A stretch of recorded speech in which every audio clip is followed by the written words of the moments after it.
I rise in support of Senate Bill number 15, and I'd like to respond to some of the criticisms that have been leveled at this. Starting first with what the good Senator DeMora classified as dark money groups that were testifying in favor of this. What we're talking about here is electioneering, expenditures on electioneering. There's no shortage of 501c3s that come in here and testify for a whole host of issues. Virtually every issue we touch, there's probably a 501c3 that has an advocacy group that's advocating on behalf of that. And they're not electioneering, they're coming in, they're advocating on behalf of policy or against policy. Those were the groups testifying. They're not groups that are electioneering like the groups we're talking about here. He talked a little bit about the ballot campaigns and gathering signatures and how this would be some sort of a huge inconvenience. Really what we're doing is we're creating parity between ballot campaigns and candidate campaigns. Because we all know this, when we decide to put our name on the ballot, whether we're running for village council, township trustee, state senate, whatever the case may be, or even governor of the state of Ohio, before we ever get our name on the ballot, before we even gather signatures to get our name on the ballot and turn in our petition, as soon as we start collecting and spending money, we got to report that. We got to report that. That's what we're doing here, is we're saying if you're going to collect and spend money in support of signature gathering, in support of a ballot initiative, you got to report your money. This is a transparency initiative, not something that's aimed at taking aim at these citizens groups, as has been leveled. It's true that they're called a PAC in this bill, but I urge you to look at the definition of a PAC. The definition of a PAC in this bill is not the traditional definition that we're used to and that we think of that are involved in political giving. It's basically a catch-all for these types of groups that are coming in and making these types of expenditures. Senator DeMora and I had a debate regarding whether this is a workaround or whether there's easy to get around these laws, and certainly in any instance of a violation, you have to have the proof to prove it. But in this case, the language in here talks about a person cannot directly or indirectly or through another person give money to the as a foreign national to these campaigns. Meaning, if I'm going to set up the 5 degrees of separation as was detailed, that's through another person and it's indirectly giving money to these campaigns. So they are going to be in violation, and it's not toothless. It's a 5th-degree felony of election falsification for those who are involved in these types of activities. This doesn't hurt unions, as has been mentioned.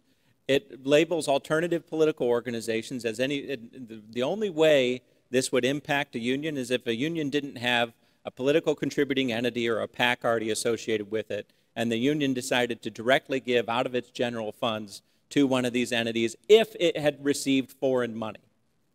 Okay? If it doesn't receive foreign money in the union, and those dues are mostly coming from people who are here as U.S. citizens, and they don't, and as long as they have a PAC or a PCE, it's not going to impact them at all. The only thing they would have to do if they're engaged in political giving is they would have to designate a treasurer in the event that that happened. At the end of the day, this is a straightforward question, as has been detailed by Senator Gavarone. Are you against foreign influence in our elections, no matter what side it's on, no matter where it's coming from, and no matter how the money gets spent? Or are you not? Because that's the vote here. Are we against foreign money in elections or not? It's as simple as that. The impacts that have been detailed against this, quite frankly, are a little bit of hyperbole.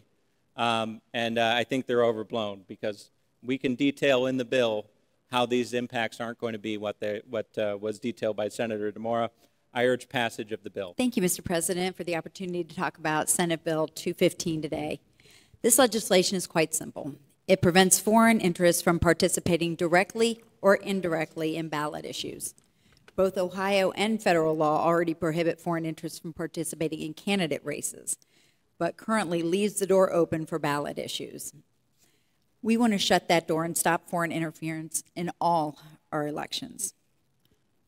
Why should Swiss billionaire Hans-Jörg Wyss be able to contribute $250 million to American elections, including right here in Ohio? We heard testimony in committee quoting the Swiss billionaire's sister. She outlined in her book that Weiss's goal is to, quote, reinterpret the American Constitution in the light of progressive politics, end quote. A foreign national, a non-U.S. citizen, wants to reinterpret the American Constitution. Just let that sink in.